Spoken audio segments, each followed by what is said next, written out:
Alors, j'aimerais juste commencer par un texte qu'on a lu ce matin, qui vient de Gloria Copeland, qui est la vie du ressuscité. La vie ressuscitée. Le premier jour de la semaine, elle se rendit au sépulcre de grand matin, portant les aromates qu'elle avait préparés. Elles trouvèrent que la pierre avait été roulée devant le sépulcre, et étant entrées, elles ne trouvèrent pas le corps de Jésus. Ça continue, pardon. En vérité, il est temps que nous cessions de chercher celui qui est vivant parmi les morts. Il est temps pour nous d'arrêter d'errer autour du cimetière du péché, de la maladie et de l'échec, et d'entrer dans la vie de la résurrection. En tant que créature ressuscitée, vous n'êtes pas un accident qui attend que quelque chose se passe. Votre vie n'est pas juste une toile d'araignée tendue d'événements et de circonstances. Dieu a des plans spécifiques pour votre vie. Peut-être veut-il que vous ayez le plus grand ministère de guérison de ce siècle, ou peut-être veut-il faire de vous un prédicateur extraordinaire. Peut-être a-t-il préparé pour vous une révélation qui va vous rendre capable de bénir le monde entier.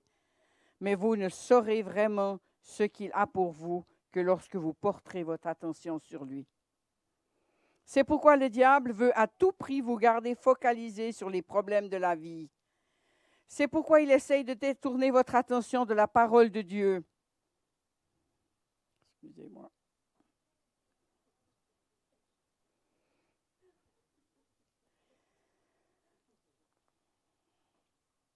Il ne veut pas que vous sachiez que vous êtes remplis de la vie de résurrection de Jésus. En fait, cette pensée même le terrifie.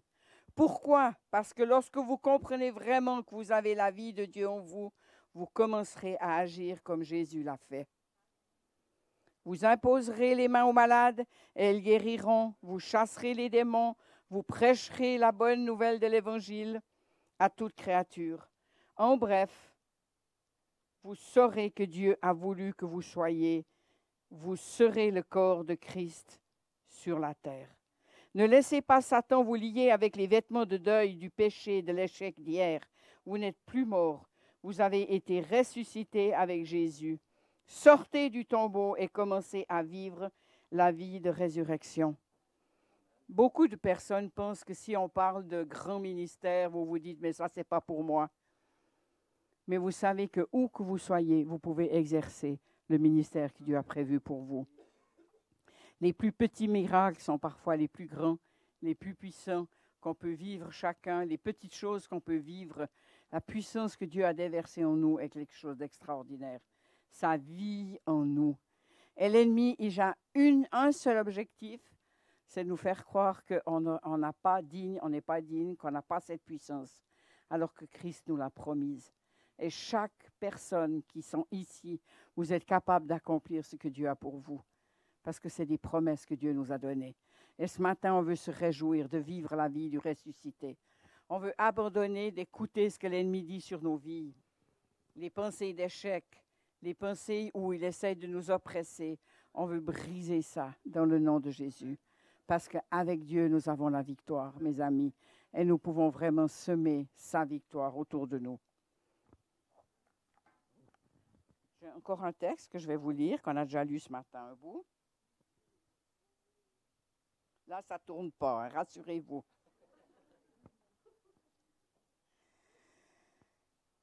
Après le sabbat, le dimanche, au lever du jour, Marie de Magdala et l'autre Marie vont voir la tombe. Tout à coup, il y a un grand tremblement de terre. Un ange du Seigneur descend du ciel.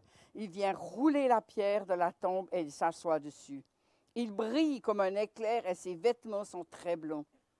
Les soldats qui gardent la tombe sont effrayés.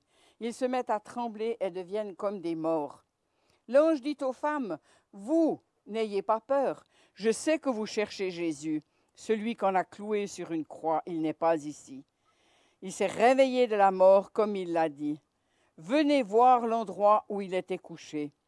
Ensuite, allez vite dire à ses disciples, il s'est réveillé de la mort. Il vous attend en Galilée. Vous le verrez là-bas. Voilà ce que j'ai à vous dire. Les femmes quittent vite la tombe et elles ont peur, mais elles sont très joyeuses. Elles courent annoncer la nouvelle aux disciples de Jésus. Tout d'un coup, Jésus vint à leur rencontre et leur dit, « Je vous salue. » Elle s'approche de lui, elle saisit ses pieds, elle adore. Alors Jésus leur dit, « N'ayez pas peur, allez dire à mes frères de partir pour la Galilée, ils me verront là-bas. » Tu veux que je continue encore?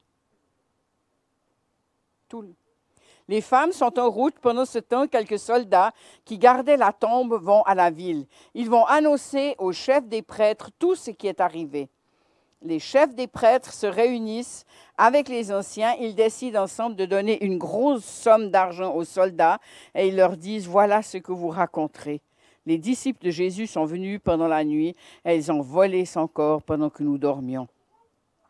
Si le gouverneur apprend cela, nous lui expliquerons l'affaire et vous n'aurez pas d'ennui. » Les soldats prennent l'argent et ils font ce qu'on leur a dit. À cause de cela, on raconte cette histoire encore aujourd'hui parmi les habitants de la Judée.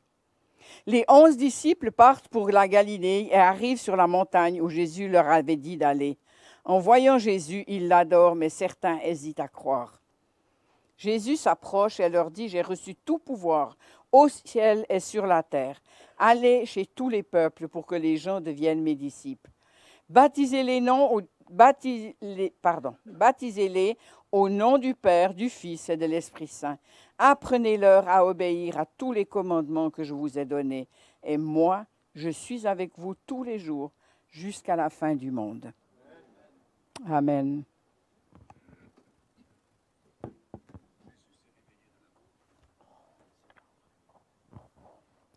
Bonjour chacun, chacune. Que Dieu vous bénisse. Merci pour votre présence. On s'attend à la manifestation de la gloire de Dieu. Est-ce que vous voulez cette vie de résurrection en vous? Hein? Parce que des fois, on veut des choses, mais on les veut un tout petit peu. Est-ce qu'on est prêt à accueillir un peu plus cette vie du ressuscité en nous? On se dit, oui, mais on n'est pas encore ressuscité. Mais c'est intéressant quand l'apôtre Paul écrit aux Colossiens, il dit, quand vous avez été baptisés, vous avez été baptisés dans sa mort et dans sa résurrection. Donc l'esprit de résurrection est en nous. Et j'aimerais que cet esprit de résurrection puisse se manifester en vous et au travers de vous. Dieu ne veut pas juste que vous soyez des spectateurs, Dieu veut faire de vous des acteurs. La dernière fois que j'ai prêché ici, j'ai partagé sur l'importance du réveil. Il y a un mouvement de l'esprit de Dieu. Le réveil, ce n'est pas un miracle. Le réveil, c'est parce qu'on prend soin de semer. Si on est un agriculteur, écoute, tu vas te tenir au bout du champ, tu vas prier, tu verras, Dieu va te donner une récolte. Ça, c'est croire en un miracle. Mais le bon sens, on sait que si on va avoir une récolte, il faut d'abord labourer, il faut préparer le champ, il faut semer, il faut attendre quelques mois pour avoir une récolte. Je crois que le réveil, c'est un peu du même ordre. Et Dieu veut nous réveiller à cette réalité du royaume de Dieu. Je crois que le temps qui nous reste est proche. Jésus est ressuscité. Il est vivant. C'est la chose la plus glorieuse qui s'est passée dans l'histoire de l'humanité. Et le fondement, c'est le fondement de la foi chrétienne. Hein? L'apôtre Paul va dire, si Christ n'est pas venu dans le monde, s'il n'est pas mort sur la croix, s'il n'est pas ressuscité le troisième jour, notre foi, elle n'a pas de fondement.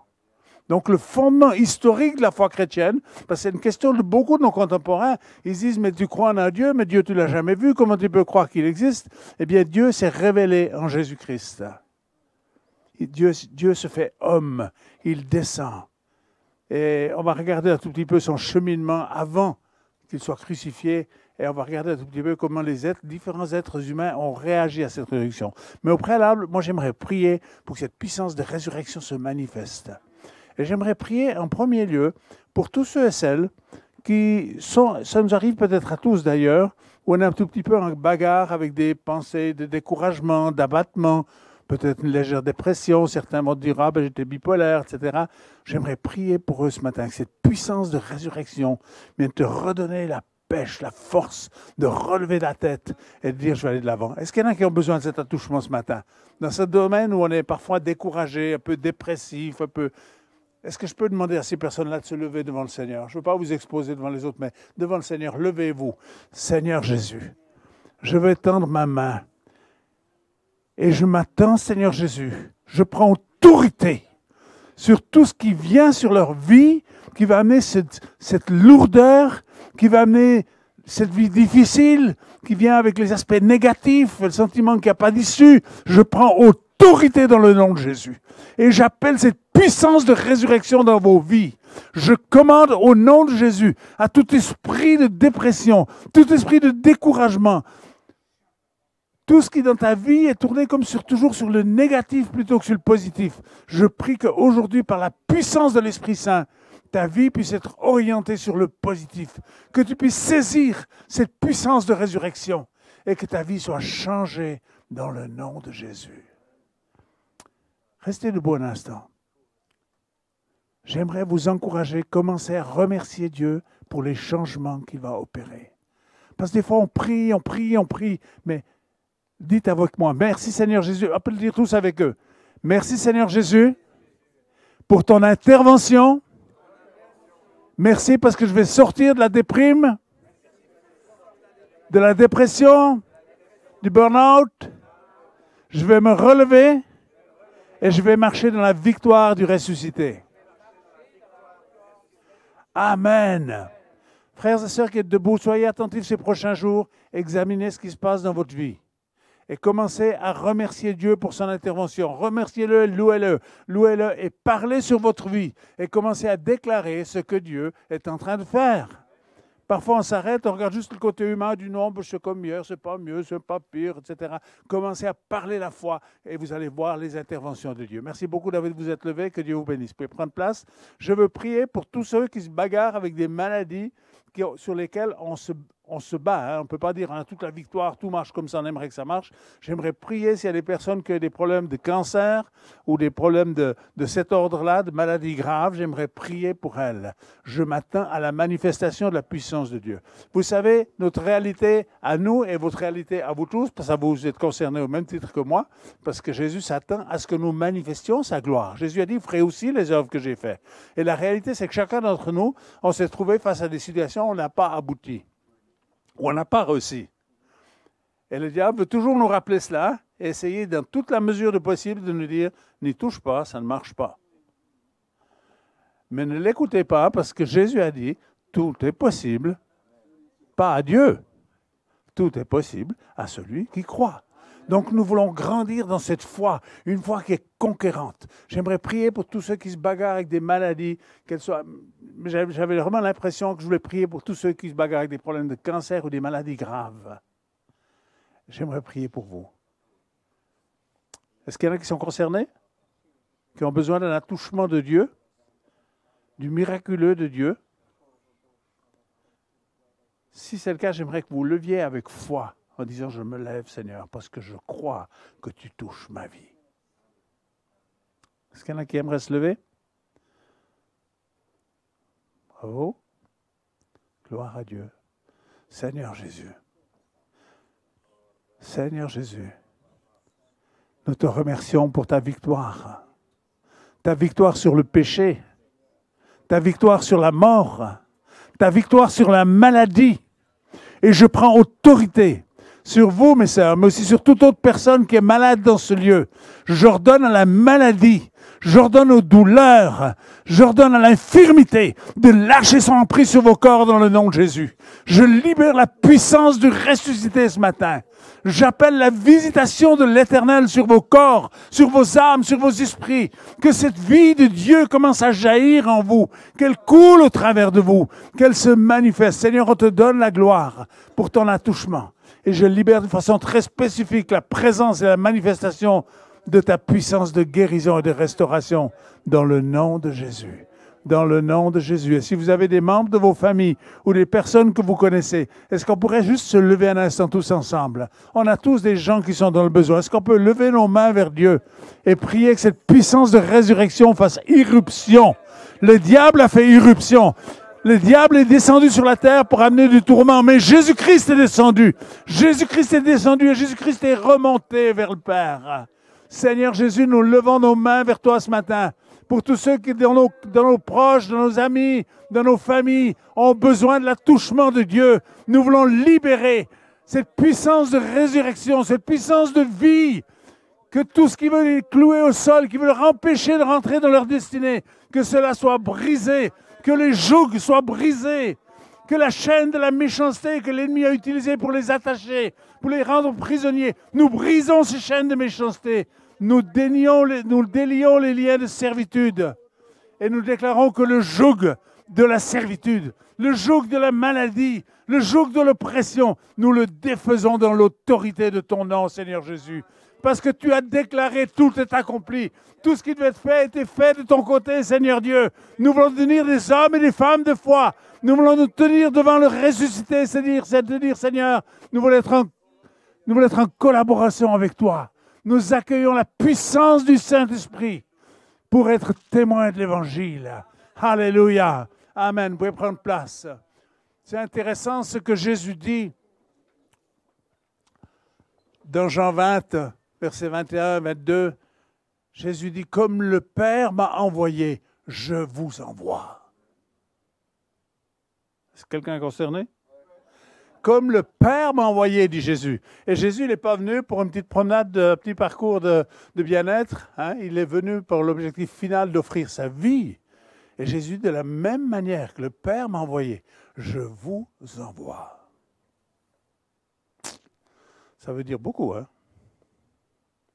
Il nous envoie. Et j'aimerais vous encourager, devenez un peu plus audacieux.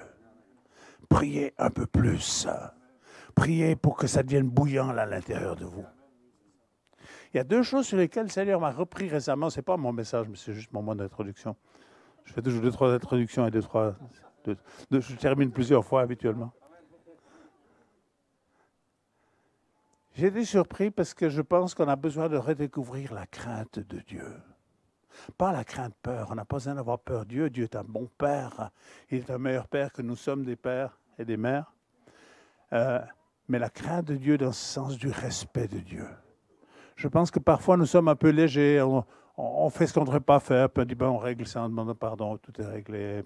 Mais nous n'allons pas progresser de cette manière-là. J'aimerais qu'on réfléchisse à cela. La crainte de Dieu. Ce saint respect de Dieu. Une deuxième chose que j'ai peu prêché, je prêcherai peut-être un jour là-dessus, mais je ne fais que le mentionner ce matin, c'est une question qui est passablement controversée, très peu enseignée, mais j'ai étudié la parole de Dieu récemment à ce sujet. C'est la question du châtiment éternel. Si on prend l'idée, tu es au bord de la route, tu vois un enfant qui joue au milieu de la route et puis tu vois 40 tonnes qui arrivent, si tu as un minimum de sagesse, tu vas aller, même si cet enfant est en train de s'amuser avec son nouveau jouet au milieu de la route, tu vas aller prendre le gamin, tu vas l'arracher de là, parce que tu n'as pas envie qu'il se fasse écraser sous le camion. Et si tu es témoin de ce qui s'est passé et que tu n'as pas réagi, tu vas être attaqué par la justice.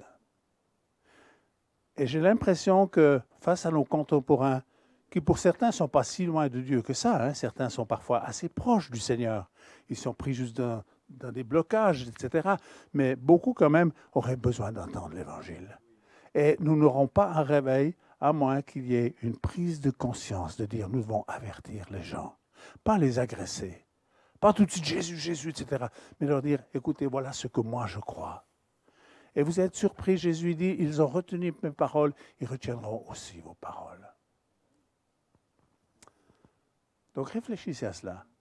La crainte de Dieu doit augmenter dans le corps de Christ. On dit, Seigneur, on va avoir une vie qui t'honore. Est-ce que c'est important? Il faut qu'on sorte de ce concept, de la pensée que la seule chose qui est importante, c'est que tu sois sauvé. Non, ce n'est pas la seule chose.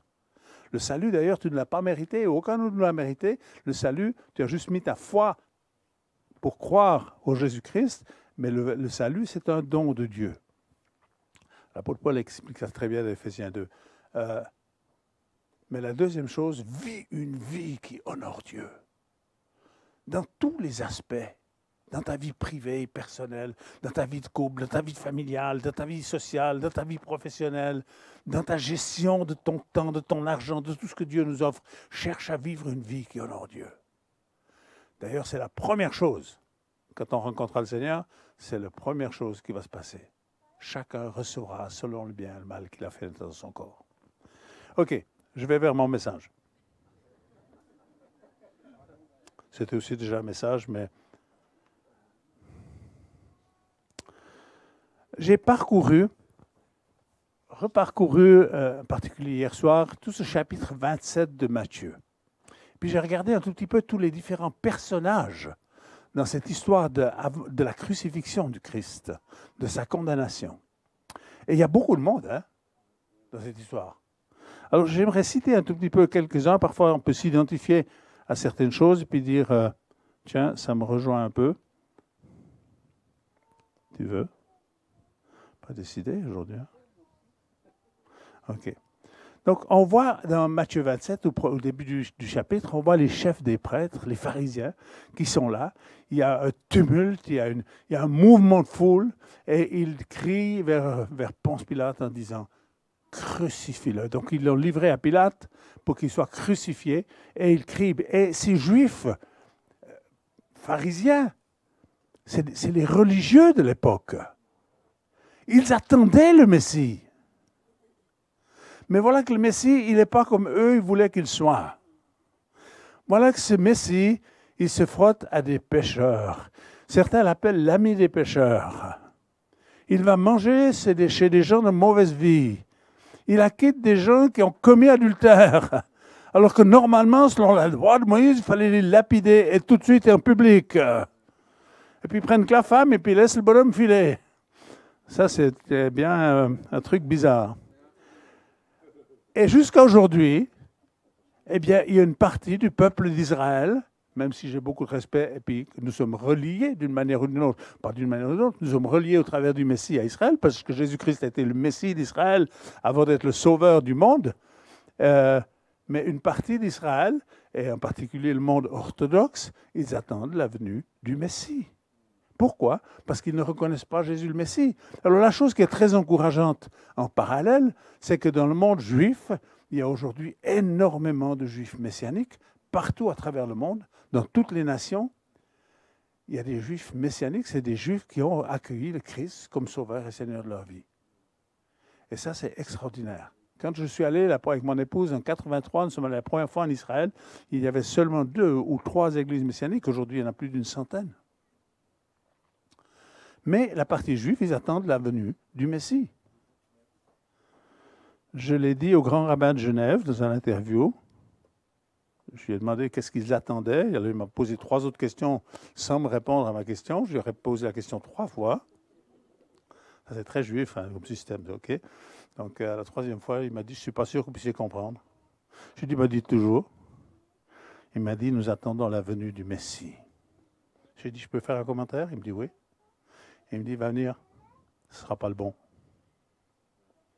Parce qu'ils attendent le Messie et ils vont dans un premier temps accueillir l'Antichrist, le faux Christ, qui finalement va se démontrer d'une façon évidente parce qu'à un moment donné, ils vont prendre conscience qu'il n'est pas le Messie. Et puis le vrai, il n'est pas effrayé, le Christ, parce que il est ressuscité, il est vivant, il règne pour toujours. Et il viendra instaurer son règne. La deuxième personne intéressante qu'on trouve dans toujours Matthieu 27, au verset 3, c'est Judas. Alors Judas, c'est le traître. Mais j'aimerais vous dire, pas que. Pas que. Oui, il a livré Jésus, et puis c'était la réalisation d'une parole prophétique, comme quoi Jésus allait être livré. Donc Judas va être cet instrument qui va livrer Jésus. Mais pourquoi est-ce qu'il livre Jésus? Il ne voulait pas la mort de Jésus. Parce que quand on regarde Matthieu 27, à partir du verset 3, quand Judas voit qu'il est condamné, il se repent. Il va ramener l'argent. Il ne veut pas de son argent. Il dit, ça te regarde, c'est ton problème. Il se repent et finalement, il va se pendre. Mais j'aimerais vous dire ce que je comprends par rapport à Judas. Il faut comprendre que les disciples, ils pensaient qu'on était au bout de l'histoire et je pense que Judas a voulu provoquer quelque chose en disant, je vais leur montrer qui est Jésus et lui, il va leur montrer qui il est. Puis il va leur faire leur compte et puis leur montrer une fois pour toutes qui c'est qui est le chef dans l'histoire. Et là, voilà que c'était un faux concept, mais je pense que la pensée profonde de Judas n'était pas de livrer Jésus pour qu'il soit condamné et crucifié. Son objectif, c'était de livrer Jésus pour que Jésus, et c'est ce qu'on voit en tout cas dans Matthieu 27. Donc il n'est pas seulement juste le traître, il se repent parce qu'il voit qu'il est condamné. Ce n'est pas ça qu'il voulait. Il pensait que Jésus allait leur montrer qu'il est le Fils de Dieu, parce qu'eux le savaient. Et puis les Juifs pensaient les disciples de l'époque d'ailleurs. C'est pour ça qu'ils disent à Jésus, quand c'est que tu vas instaurer ton règne? Parce qu'ils savaient que l'histoire était proche, que prophétiquement, il ne restait plus que 7 années. Parce qu'ils n'avaient pas encore eu la révélation qu'il y aurait ce temps de grâce de 2000 ans pour l'histoire de l'Église. Donc Judas n'est pas aussi méchant, aussi mauvais qu'on veut le croire. Je pense que c'est juste dommage qu'il soit suicidé parce que je pense qu'il s'est repenti. Je pense que Dieu lui aurait fait grâce. Et il est probable qu'on le retrouve là-haut, hein, Judas. Parce que nous aussi, parfois, on l'a trahi, hein, le Seigneur. Je ne le connais pas. Enfin, comme Pierre, il n'a pas fait beaucoup mieux. Hein. Il n'a pas livré, mais il a dit, je ne le connais pas. Non, je ne fais pas partie de l'équipe, moi. Hein. Enfin, comment est-ce qu'on réagirait si on était à leur place, hein? Et puis, il y a tout ce peuple. C'est intéressant, Pilate, sa femme lui dit, je ne veux pas que tu aies d'histoire avec ce juste. Parce que j'ai été tourmenté dans un rêve pendant cette nuit, et je ne veux pas que tu aies d'histoire avec ça. Et Pilate sait que Jésus est juste. Mais la foule, elle crie en disant « Crucifie-le ». Il leur propose le pire des criminels, Barnabas, et puis il disait « Qui c'est que je vous relâche? Est-ce que c'est Jésus ou Barnabas ?» Il relâche Barnabas, et puis l'autre, il le crucifie. On ne le veut plus. Et il voulait régler l'affaire avant la Pâque juive, où il célébrait le fait où Israël est sorti de l'Égypte. Ils ont dit « Avant la fête juive, il faut régler ce problème ». Donc vendredi, ils ont réussi à le crucifier. Et puis Pilate va dire quelque chose de très surprenant. Il va devant toute la foule, il va se laver les mains en disant « Je ne veux pas que le sang de ce juste retombe sur moi ». Et qu'est-ce que le peuple crie? Une folie absolue, que son sang retombe sur nous et sur nos enfants. Et depuis 2000 ans, il y a une souffrance. Il y a toute la Shoah, tout ce qu'on connaît de l'histoire du peuple d'Israël, et malheureusement, ce n'est pas totalement terminé. Il y a encore des choses qui vont se passer, où ils vont, à un moment donné, dire « Tiens, c'est ce qu'on avait demandé, que son sang retombe sur nous et sur nos enfants. » Une folie humaine. Et puis, on voit ces soldats qui vont livrer Jésus, qui vont le fouetter d'abord, le déshabiller, le déshonorer, le maltraiter, lui poser une couronne d'épines sur sa tête, se moquer de lui, lui cracher dessus, etc. Donc il y a une méchanceté, une haine qu'elle a. Et l'enjeu, il faut bien comprendre, ce n'est pas juste un enjeu de l'ordre humain. Nous sommes dans une confrontation spirituelle. Le diable se déchaîne. Et le diable disait cette fois, on va avoir sa peau, ce sera terminé. Mais il ne savait pas qu'il était venu pour vaincre la mort et sortir vivant du tombeau. Donc il y a des enjeux de cet ordre-là, à ce moment-là. Il y a toujours encore de nos jours des enjeux d'ordre spirituel. Et parfois nous ne voyons que le côté naturel ou le côté humain des choses, et nous ne voyons pas ce qui est derrière les choses. Et je crois qu'on a besoin de demander à Dieu qu'il vienne avec ce collier pour oindre nos yeux, pour qu'on puisse voir.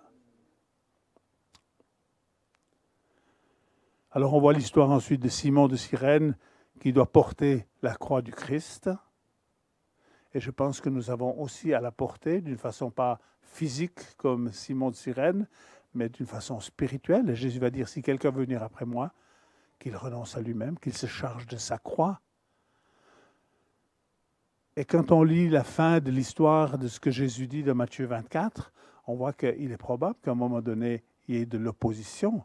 Et si nos yeux sont sur la puissance de résurrection, si nos yeux sont sur la vie éternelle avec Dieu, nous sommes prêts à tout. Mais si nos yeux sont juste sur notre vie naturelle, puis sauf qui peut, eh bien, on va prendre la fuite et on va dire non, le Seigneur, on ne le connaît pas, nous, le Seigneur. Et je crois que ce n'est pas au moment où ça va arriver qu'il faut se préparer, c'est maintenant qu'il faut qu'on s'attache d'une façon forte au Seigneur. Et puis, il y a ces deux brigands qui se moquent de Jésus, qui l'injurent. Mais une fois qu'on est tout près de la mort, tout à coup, il y en a quand même qui changent. Hein? Un des deux dit, souviens-toi de moi quand tu viendras dans ton règne. Et un de ces deux brigands va être le premier à rentrer dans le royaume de Dieu. Parce que le royaume de Dieu n'était pas ouvert jusqu'à ce moment-là. Le royaume de Dieu va être ouvert parce que Jésus-Christ a été à la croix et qu'à partir de ce moment-là, il y a accès dans le royaume de Dieu.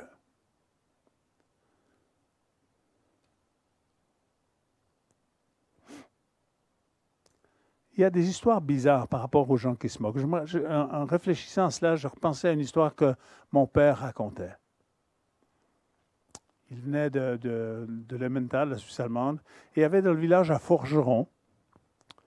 Et puis, il était tout le temps en train de jurer.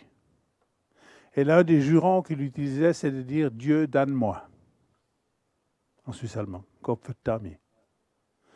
Et il a voulu prêcher l'évangile, il a juré un peu plus fort. C'est pas mon père, mais un de ses amis, il a voulu prêcher l'évangile. Et puis il a juré ça plus fort, puis il est parti en disant « Seigneur, je ne peux rien faire avec lui ». Mais ensuite, Dieu lui a donné une idée. Et quand il a passé le lendemain vers lui, il lui a dit, je t'ai entendu prier. Alors il a juré que jamais il prierait de sa vie, etc. Non, non, il dit, hier, j'ai passé, je t'ai entendu prier. Il a dit, qu'est-ce que j'ai fait comme prière? Il a dit, Dieu, donne-moi. Tu as demandé à Dieu qu'il te donne, c'est-à-dire que tu es dans la damnation, tu es condamné pour toujours. Ça, c'est la prière que tu es en train de faire à Dieu. Chaque fois que tu jures, tu es en train de demander à Dieu de te damner. Et ça l'a tellement interpellé qu'il s'est ouvert à l'Évangile. Donc parfois, les gens qui injurent, les gens qui jurent, et puis ils accusent Dieu pour tous les maux. Ils ne croient pas en Dieu, mais quand il y a un problème, ils accusent quand même Dieu. Je leur dis toujours, vous êtes surprenants, hein? Vous dites ne pas croire en lui, mais quand il y a un problème, c'est de sa faute à lui. Donc, il faut le savoir. Hein? Jésus-Christ, ensuite, évidemment, il y a toute cette présence du Christ qui se tait, qui ne dit rien, qui supporte les coups et qui est d'accord de boire cette coupe de l'oppression, du déshonneur, de la mort et d'une mort qui est atroce. J'ai vu une petite croix ici. Cette croix, c'était Reinhard Bonnke qui racontait cela.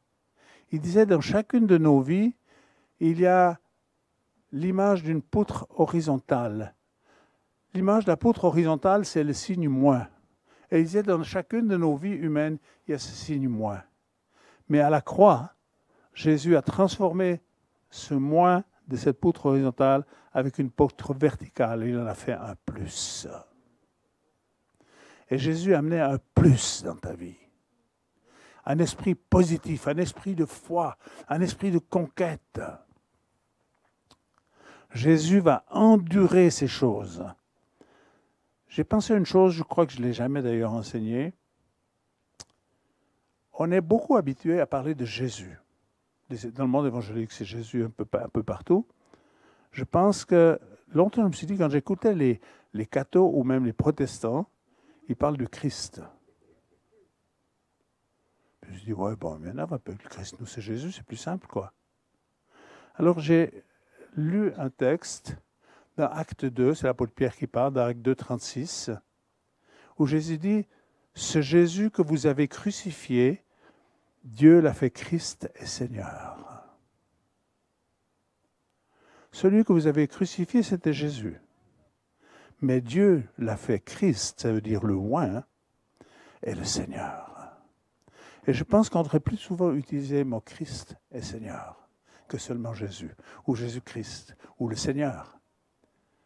Parce que Dieu l'a fait Christ et Seigneur. Il a été crucifié en tant que Jésus, mais Dieu l'a fait Christ et Seigneur.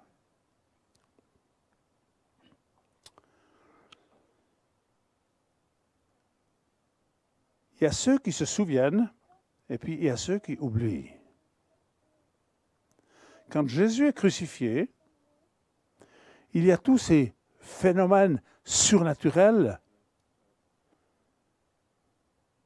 tremblements de terre, le voile du temple est déchiré du haut en bas. Je ne me rappelle plus, il me semble que j'ai étudié ça en son temps, je crois que c'était un voile très épais qui était impossible à déchirer. Donc il y a une action souveraine de Dieu. Et pourquoi ce voile s'est déchiré? Parce que Dieu voulait nous donner l'accès au lieu très saint. Cet accès à la présence même de Dieu, ce voile se déchire, il y a un tremblement de terre. Et c'est intéressant de voir que les premiers qui, eux, se souviennent, ils disent, c'est les officiers romains, ils disent, certainement, celui-ci était le Fils de Dieu. Ils sont saisis de frayeur. Cet homme était vraiment le Fils de Dieu. Ils se souviennent de ce que Jésus avait dit avant. Les femmes qui sont là et qui observent la scène de loin, Marie, etc., ces trois ou quatre femmes qui sont là présentes, elles regardent. C'est comme si elles avaient oublié les promesses de Dieu. Elles sont juste dans la tristesse de ce qui vient de se passer, parce qu'elles regardent la scène à partir du regard humain, ce que nous faisons souvent. On ne voit pas ce qu'il y a derrière, on voit le premier niveau, ce qui est devant nos yeux. Et les officiers romains, eux, disent, certainement, c'était le Fils de Dieu. Ils n'ont pas vu le voile du temple déchiré, ils voient le tremblement de terre, ils sont pris dans la frayeur. Ils disent, oui, c'était certainement le Fils de Dieu. Et puis ceux qui auraient dû savoir bien avant tout le monde, finalement, ils sont plutôt dans le dire, ouais, bon, ben maintenant, il faut s'occuper du mort, quoi. C'était OK, je ne dis pas qu'il ne fallait pas le faire. Hein.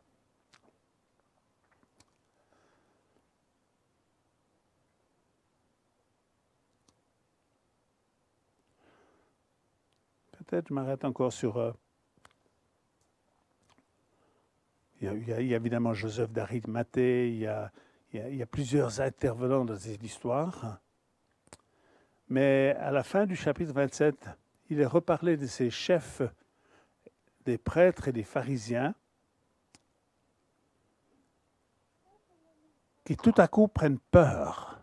D'abord, ils demandent à pouvoir poser des gardes, pour pas que les Juifs viennent prendre Jésus. Donc, ils vont voir Pilate. Pilate dit, vous avez des gardes, débrouillez-vous avec votre personnel, mettez des gardes au tombeau, parce qu'il dit pendant 3 jours. Parce que si pendant les 3 premiers jours, il disparaît, ça veut dire que les Juifs il a dit qu'il allait ressusciter, donc il faut maintenant veiller, parce qu'ils vont le récupérer. Donc, ils ont une analyse très humaine. Donc, il dit, mettons des gardes. Mais voilà qu'un ange descend, comme on l'a lu, et puis, tout à coup, ils sont non seulement terrorisés, mais ils sont comme morts. Jésus sort de la tombe, personne n'a rien vu. Alors c'est très ennuyeux. Alors finalement, ils disent, ben, essayons de dire que nos gens sont endormis, etc. Oui, ils sont endormis, mais ils ne sont pas endormis d'un sommeil naturel. Hein? C'était un sommeil parce que la gloire de Dieu a apparu. Et cette gloire de Dieu, elle va apparaître encore. Et très bientôt sur la terre. Ne l'oublions pas. Il revient, le Seigneur Jésus. Il est venu. Il est ressuscité, il est retourné auprès du Père, mais il revient bientôt. Et j'aimerais vous encourager à dire, Seigneur, je veux chercher ta présence. Je veux chercher ta présence plus que jamais. Je veux me tourner vers toi.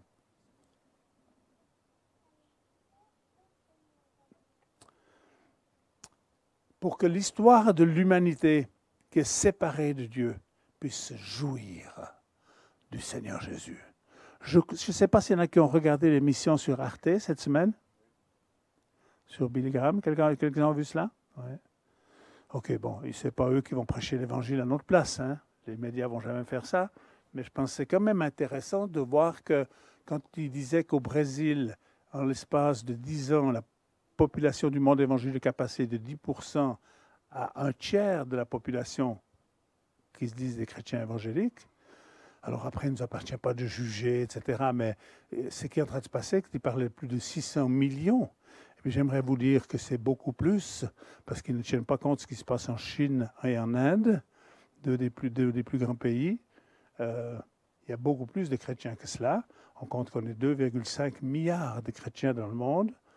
Une grande partie sont catholiques, croyants, certains c'est plus culturel que croyance. J'étais récemment avec quelqu'un, j'ai dit, est-ce que vous êtes sauvé? Il me dit, je ne comprends pas. Est-ce que vous êtes né nouveau? Je ne comprends pas. Il me dit, je crois qu'on est catholique. Il n'était même pas très sûr. Donc, mais peu importe. Ce qu'il y a besoin, c'est que les gens naissent de nouveau. Et j'étais réjoui quand même de voir ces grands rassemblements, ce mouvement de Dieu. Puis ce mouvement, il est en train de s'intensifier. Et je crois l'avoir dit dans ma dernière prédication, nous avons deux possibilités, soit être des acteurs ou des spectateurs. Et il y a de fortes chances que si nous ne sommes pas acteurs de ce que Dieu va faire, dans cette période de l'histoire, parce que je vois partout, il y a quelque chose qui est en train de bouger dans le monde spirituel. On a vu un jeune cette semaine dernière avec mon épouse. C'est un jeune qu'on a conduit au Seigneur il y a peut-être une année ou deux maintenant. Et puis il est venu avec sa copine, qui ne viennent pas du milieu du tout. Mais elle est venue à l'église avec lui. Le dimanche suivant, elle a amené ses deux sœurs et sa mère. Puis elle dit, mais c'est génial. On ne savait pas que ça existait, ces choses-là. Donc je crois que beaucoup de gens ont besoin de découvrir qu'on peut avoir une relation vivante avec Dieu.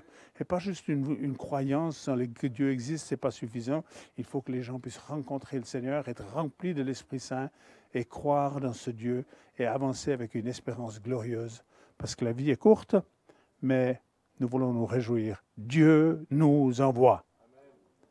Et puis cette parole extraordinaire de l'apôtre Paul de Romains 8, 11, où il dit, « Si l'esprit de celui qui a ressuscité Jésus d'entre les morts habite en vous, vous aussi, vous allez ressusciter. » Il ne faut pas qu'on perde ça de vue. L'espérance chrétienne, ce n'est pas juste dire « Ah, je suis chrétien, je vais à l'église le dimanche pour louer le Seigneur. » Notre espérance, c'est la résurrection.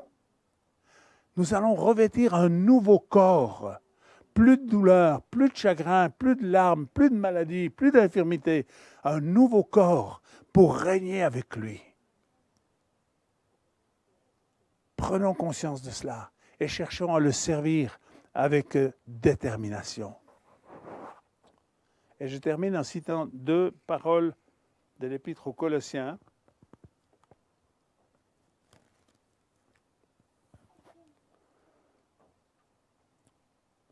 Une, je l'ai déjà citée, donc je vais la laisser. Si donc, Colossiens chapitre 3, verset 1, « Si donc vous êtes ressuscités avec Christ, cherchez les choses d'en haut, où Christ est assis à la droite de Dieu. Affectionnez-vous aux choses d'en haut et non à celles qui sont sur la terre. Car vous êtes morts et votre vie est cachée avec Christ en Dieu. Quand Christ, notre vie, paraîtra, alors vous paraîtrez aussi avec lui dans la gloire. » Quelle espérance! Il n'y a pas de meilleure nouvelle que l'évangile de Jésus-Christ. Et puis ne soyons pas effrayés, ceux qui ne sont pas d'accord avec nous, ils ont le droit de ne pas être d'accord. Dieu n'est pas effrayé. Quand le psalmiste il dit « Pourquoi ce tumulte parmi les nations, ces vaines pensées parmi les peuples ?» L'Éternel se rit. Dieu n'est pas effrayé. Donc ne soyons pas effrayés. Dieu est pour nous. Qui sera contre nous? Personne. Amen. Donc restons fortement attachés. Est-ce qu'on peut se lever un instant? J'aimerais qu'on prie ensemble pour qu'on reste connectés comme le sarment est connecté au cep. Que cette vie du cep puisse couler dans nos vies. Que nous puissions être porteurs de fruits. Je prie qu'il y ait un esprit d'audace qui vienne sur vous, mes frères et sœurs. Une audace pour oser dire avec sagesse, pas te faire claquer la porte au nez, mais d'oser aimer les gens, d'oser leur parler de notre espérance et de notre foi. Seigneur Jésus, nous élevons ton nom. Est-ce qu'on peut élever nos mains ensemble? La Bible elle dit que les hommes prient en tout lieu, en élevant des mains pures, sans colère ni contestation. Nous voulons élever nos mains en faveur de cette génération. Nous voulons élever nos mains, Seigneur, sur ce pays, la Suisse. Sur ce continent européen, nous appelons la vie de Dieu. Nous appelons le souffle de l'Esprit de Dieu. Et nous saluons ce que tu es en train déjà de faire, Saint-Esprit. Nous voulons nous associer à toi. Nous voulons être partenaires, Seigneur, de ce que tu vas faire. Je prie que tu viennes avec cette hardiesse, Seigneur. Viens éveiller nos esprits, Seigneur. Aide-nous à prendre conscience du temps dans lequel nous sommes pour que nous puissions relever nos têtes, Seigneur. Que nous puissions avancer avec force et audace. Je prie que les dons spirituels soient répandus sur vous, mes frères et sœurs. Je prie que ce don de foi, ce don de miracle, ce don de guérison, ce don de prophétie, de révélation, de parole, de connaissance, de discernement des esprits, vous soit donné et multiplié dans le nom de Jésus. Je prie que vous ayez l'audace de réenclencher l'activation de ces dons spirituels. Je prie que la vie de Dieu se manifeste en vous, que cette vie de Dieu coule au travers de vous. Et je déclare cette parole de Jésus dans Matthieu 7, 38 qui dit « Celui qui croit en moi, des fleuves d'eau vive couleront son sein. » Je libère cette eau vive, Seigneur. Je te remercie parce qu'elle est à profusion. Tu n'as pas mis de limitation à notre foi, Seigneur. Tu as dit, si nous demeurons en toi, si tes paroles demeurent en nous, Demandez ce que vous voudrez et cela vous sera donné. Nous te remercions, Seigneur, pour cette promesse merveilleuse. Et nous voulons nous réjouir pour ces promesses, Seigneur. Tu es avec nous. Tu es vivant, tu es ressuscité. Nous accueillons ta présence, Seigneur, dans toutes les sphères de nos vies, de nos maisonnées, dans le nom du Seigneur Jésus. Amen. Merci beaucoup de votre attention. Que Dieu vous bénisse.